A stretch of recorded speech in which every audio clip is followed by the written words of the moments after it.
Ito yung isa sa mistake ko why I lose money in trading, and you might be doing it too.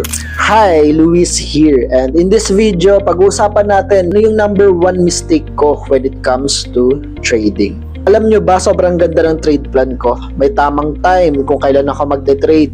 May tamang rules when it comes to my entry. And may tamang rules sa market direction ko. But I break my own rules. Ended up losing money, syempre. Pero hindi bali, small loss lang naman yon. Alam nyo, ginawa ko.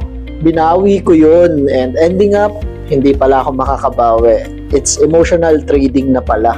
Nagdagdag ako ng risk para mas pumaldo, para mas mabawi yung talo. Take ako ng mga illogical trades kasi kailangan ko bumawi. And in just a few hours, I just lost a 1 week profit. Yun, isa lang natutunan ko. Yung market doesn't beat up bad setups. Kasi nandyan naman lagi yung mga bad setups. Market only beats up and punish the person who doesn't have discipline. At lalo na yung trade plan na yan, huwag yung babaliwalain yan. Lagi yung sundin.